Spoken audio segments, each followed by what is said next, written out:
Year over year, AMD stock is down 38%, and we can see a lot of financial gurus saying that it's a generational wealth opportunity, that you should buy now, that it's a huge undervalued stock. So in this video, I'm not going to tell you the same. We're going to focus on the bear cases. I saw 5 bear cases in this stock, so we'll discuss about them, and I will explain you why at the end I decided to not invest in the stock, even if AMD is truly undervalued now and it can represent a big opportunity. As Howard Marks said, the danger in investing doesn't come from taking risk, but from not knowing the kind of risk you're taking. So the first bear case that I'm seeing here is about the non-consistent growth and number. Here you can have the numbers of AMD since 2005, and you can see that from 2005 to 2017, the revenue have been nowhere. It was flat. Then it grew, and now some bigger growth is expected to come. But if you look at the EPS, it went from 0.4 to 1 in 15 years, a bit more, 20 years. In 20 years, from 0.4 to 1, so which is not really good, okay? It doubled, a bit more than double, but you could see that it went totally down, then up, very up to 2.6, and then now down again, okay? So they don't have an history of consistency. So why this time should be different? What could change? So of course, you have a new CEO since 2014, if I'm right with the number. Okay, the new CEO is here. We see some good results, but yet the company doesn't have an history of consistency with numbers. So why this time should be different? Ask yourself this. Why this time should be different? Okay, that's the bear case number 1. By the way, none of this means you cannot invest, you should not invest or anything like this. Do your research. If you want to invest. I don't really care. I just think it's important to understand what can be the bear cases, what could go wrong, and what could be the cause of those things not going wrong. Because at the end of the day, the performance of the stock will depend on the EPS. If the EPS is growing faster than the market, then the stock will produce higher return than the market. It's that easy on the long run. Second case, if you compare to NVIDIA, margins are very low, okay? NVIDIA have way better one and more consistency. Here, NVIDIA, except during 1, 2, 3 years, never had been under 15% margin, never had been under 10%. AMD never had been over 10% except in 2020 and 2021. So that's something also serious to look at, that AMD, same with margin, same than with EPS and revenues, the margin are not really consistent and they are under 15%. I don't invest in a company with less than 15% margin. So here's the good thing is like if you go 1 year forward or 2 years forward, the margin are way better. I reassure you on this. Margin are way better on 2025, 2026, what is expected to be. But still yet, you don't have great consistency, and you can see that NVIDIA is destroying them in terms of margin, okay? So that's my second thing. Again, why this time should be different? I mean, for the long run, why it should be different?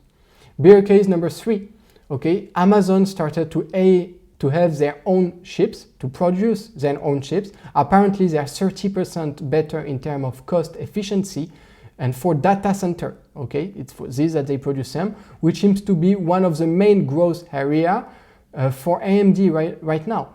Right now, everybody believes in AMD because they think they will have a good position for data center, okay? Apparently, like it would be NVIDIA number 1, AMD that may be number 2 or number 3, so steady growth from this. I think there is also Google working on those chips. Amazon, I think they have them almost ready to work. Google, they're working on it, probably soon ready to work. Last time we saw a similar situation. I put similar like this because obviously it's not exactly the same, but there is some pattern which are similar, which is a big tech company doing its own chips. It was a disaster for the chip maker. It was Intel after then Apple started doing M1 chips, M2, M2 Pro and so on. After this, Intel totally destroyed. Like you can see Intel stock. Apple, I think it was in 2019 or 2020 that they started this. If you look at it, Intel got fucked up. Like the last high from Intel was 2020, 2021, after it only declined. Okay, and they lost a lot of clients, they lost a lot of money, they started to not be profitable anymore, and Intel was a giant. It was the company with IBM that had the most patent. Okay, they were considered to be extremely in advance in terms of chip making and so on. So I'm not saying similar situation will happen to AMD or NVIDIA. It's just, I think it's something important to keep in mind when you invest. Bear number 4, okay, there is a massive growth which is expected for the future. If they disappoint with this, it will be bad for the stock. Okay, considering how competitive the area is, the probability of having less growth than expected is higher than having more than expected. So now there is a lot of hope for this stock. Everybody thinks that they will have a steady growth. I believe as well that they will have a steady growth. But the thing is, for how long they can have this growth? Because if they have this growth for 2 or 3 years and then it's flat, it will probably not bring the stock very far away. If the growth can continue for the next 10 years, okay, here it will be something interesting. But will it continue for the next 5, 10, 15 years? I don't know. Like, I genuinely don't know this. And I think it's something that you should be aware of, and it's something that you should consider before investing. Bear number 5, is the moat strong enough to support long-term growth? Why would clients pick AMD instead of NVIDIA, Intel, or even potentially Amazon or Google if they start doing chips? Why they should pick AMD? I'm sure you can find plenty of reasons. I'm just saying this because you need to think about this before investing. You need to answer those questions before considering investing in AMD, even if it's undervalued, even if it's a great opportunity. You need to be able to answer those questions. If you cannot answer those questions, it's not a good idea for you to invest. You should do more research about it. So why I don't invest in AMD, okay, even if it's undervalued, we'll see the valuation right after. The reason I don't invest is because I don't see myself holding this stock, this company, for 10 years, okay? I don't see myself buying, not being able to go to Interactive Broker or any broker to connect and sell or anything like this. I'm not comfortable with this. The goal is to buy and to wait. Here, I'm not sure I will be able to wait. I'm not sure I will sleep correctly with all of this. So that's why I don't invest in the company. Yes, okay, it's maybe a good opportunity. The value seems fine, you will see it right now.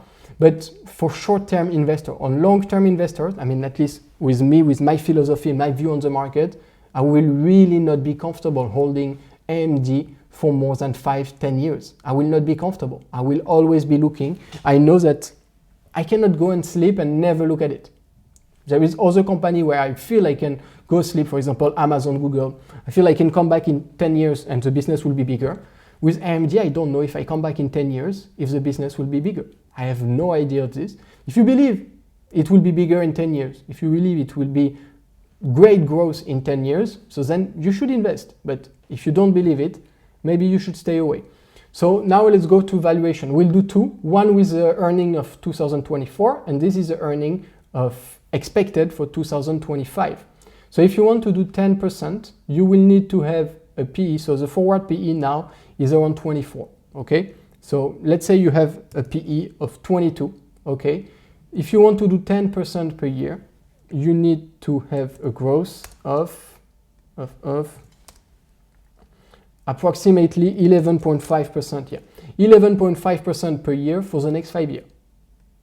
Starting from 2025, so the end of 2025. Okay, this is with the earnings that they should have in 2025. You need then to have 11.5% growth per year if you want to do 10% and if they don't do buybacks or dilution for shareholders. If this enter and you have a PE of 22, then you will do 10%, which I really believe it's achievable. Okay, this 11.5%, I really believe it's achievable. Okay, the analysts expect them to grow by 25% per year. So we have this first year, so I expect it to be more around 15%, okay? 15, maybe 17%. So yeah, you have some good numbers here. You have some good growth potential. If we take 1,641, okay, we'll have a PE of 22 in the future. To do 10% they need to grow. Yeah, they need to grow by 50% per year. Yeah. They need to grow by 50% per year to do 10% or to be at 25 here. Okay, so 45, yeah, 48% and 25. With the earnings that they have now, they need to grow by 48% per year. So this, to be fair, it's unrealistic. The scenario with earnings that they will have next year seems more probable, more achievable, and I believe can happen. I believe they can grow by 12%, okay, per year for the next 5 years, and then having a PE of 25 or 22. I think this is something which is possible. That's why I consider this stock undervalued. And if I would see myself holding for 10 years, I will probably invest in the company, but unfortunately, I'm not sure that the moat is very strong. I'm not sure the company can produce all of this because of all the reasons that I've told you in this video. If you see other bear cases, let me know in the comment section. I will be very happy to read about it. And also, if you're a buyer, a holder of AMD, I will be also very happy to read your thesis on it, to read if you're comfortable to invest for the next 10 years or no, what you see from the company, and why you think this time would be different for the company, why you think this time they will be able to have good numbers and that will last for a long period. Okay, so let me know in the comment section. Bye bye.